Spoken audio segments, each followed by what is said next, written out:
back to the channel, FPL fans. I'm pretty sick today, but I will try my best to make this video happen. We've got an action-packed video to help you smash Game Week 20. I'll share my team plans, I will analyze the best fixtures for attackers and defenders, reveal the top players based on my projection model, and even build the ultimate wildcard team. Stick around till the end for a question and answer session where I will answer your burning questions. Let's dive right in. My team did well in game week 19, scoring 87 points with 3 goals, 5 assists, 4 clean sheets and 7 bonus points. Decent green arrow from 41k to 30k. Many of you were surprised to see Gabriel on the bench. It was not a punt. I genuinely think that Milenkovic and Munoz are better than Gabriel when they have better fixtures, and spoiler alert, I am benching Gabriel again for game week 20. Here's how my team is shaping up for game week 20. Based on my projection model, my worst performing players this week are Bruno Fernandes and Joao Pedro, thanks to their tough fixtures against Arsenal and Liverpool. Sadly, I have to play one of them. I have one free transfer and I could do Pedro to Visa, who plays against Southampton, but in the long term the difference between them is minimal and saving this transfer will probably have a better use in the future.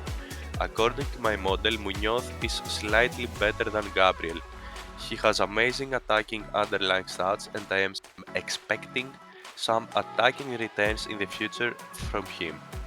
Salah is the obvious captain, playing at home against the struggling Manchester United.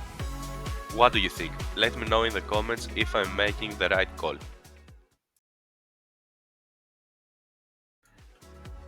Now let's talk about the best fixtures for attackers. My model shows Aston Villa and Arsenal leading the way with a factor of 1.04, meaning they are going to score 4% more goals than usual in the next 5 fixtures. Other teams to target: Fulham has an FDR of 1.13 from game week 20 to game week 23. That's a good run of fixtures for four consecutive fixtures, but I don't see any Fulham assets standing out. On the other side, Wolves have the worst fixtures with 0.77. Don't buy any player from them and sell Cunha. He is suspended for the upcoming fixture against Nottingham Forest and his fixtures are awful after this. Stay tuned because later I will show you the best Cunha replacements according to my model.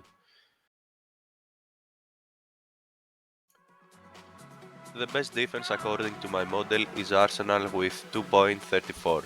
That means that they are expected to keep 2.34 clean sheets over the next 7 games. Liverpool, Aston Villa, Nottingham Forest and Fulham are in the top 5. Clean sheets alone are not enough for a good defender. Combine those numbers with attacking potential for optimal results. Right now, we will find out the best defenders for the upcoming fixtures.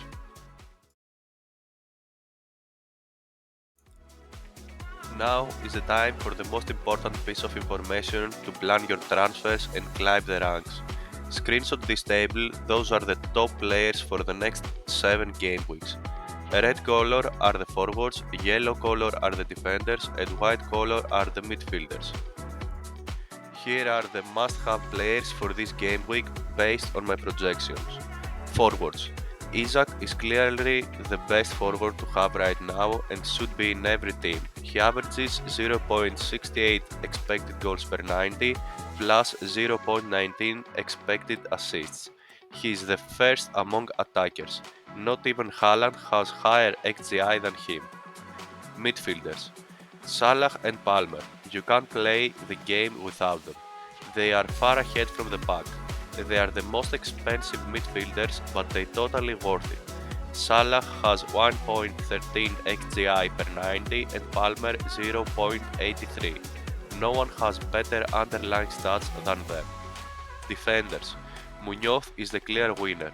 With a price tag of 4.7, he is expected to return similar points with all the premium expensive defenders like Gabriel and Arnold. Crystal Palace has 4 great fixtures ahead, so Munoz should be high on your priorities right now. Cheap enablers. If you already have the essentials and are you looking for some cheap value for money players, then consider Milenkovic for your defense.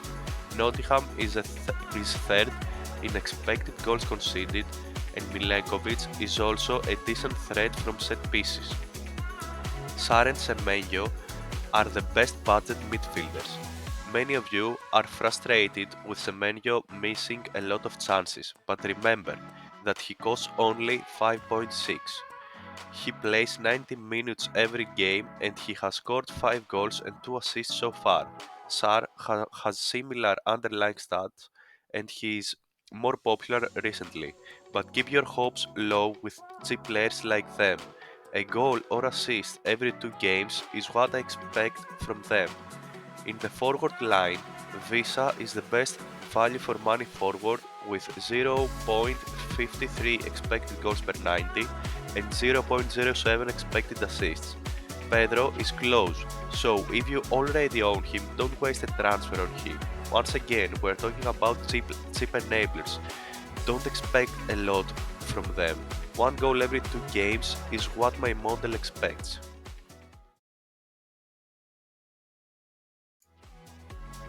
Wildcard active, here's the ultimate squad for game week 20. Don't waste a lot of money on goalkeepers. Sels and Fabianski are good, cheap, set and forget choices.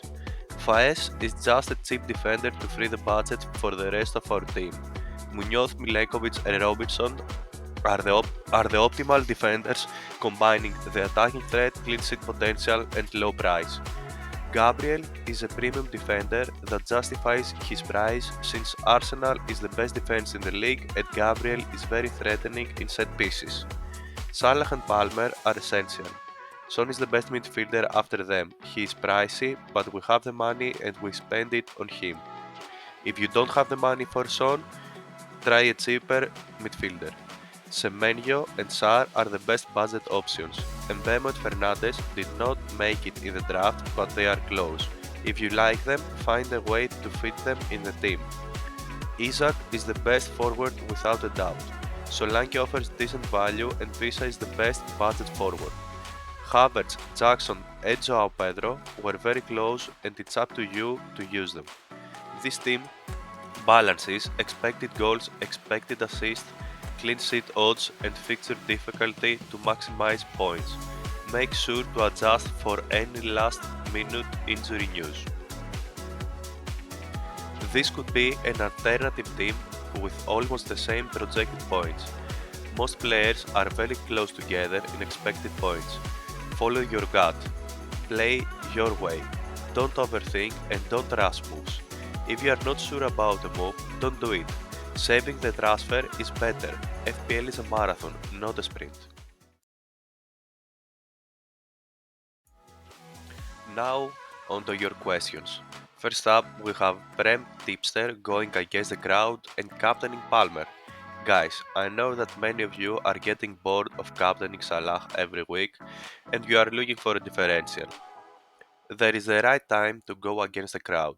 According to my model, Palmer is expected to score more points in game week 21 and game week 24 than Salah. I will be captaining Palmer there. How about you? Next, we have Luke considering Watkins. Duran is suspended for 3 games. One game has already been played and another one is a cup game, so only one more Premier League game is what Duran is missing. After this, he is back and Watkins' minutes are in risk again. Watkins is a great player, but you can't pay 9 mil for a forward that misses so many minutes. Watkins played 4 consecutive games as a sub before Duran's suspensions. It seems like he's not even the first team forward right now. Next we have Papa and F9 arguing about Foden and Zota. Sorry guys, but you are both wrong here. Zota is great, but he's on the bench most of the games.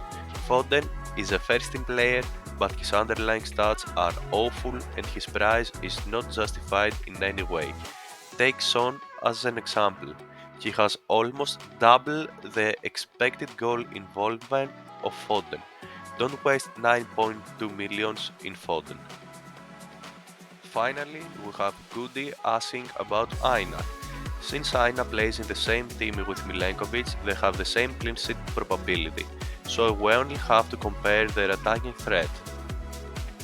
Milenkovic has 0.16 expected goals per 90, while Aina has only 0.02. I am expecting Milenkovic to score a couple of goals in the future. Aina is a player that avoids shooting. I know he scored 2 goals so far, but he was a bit lucky and I'm not expecting him to keep scoring or assisting in any goals. Nuno Espirito Santo uses his fullbacks conservatively. If you've got a question for the next video, drop it in the comments or tweet me at FPLSakafusi. That's a wrap up for today's video. Don't forget to like, subscribe and hit the notification bell so you never miss an update. Good luck this game week and may your arrows be green. See you next time.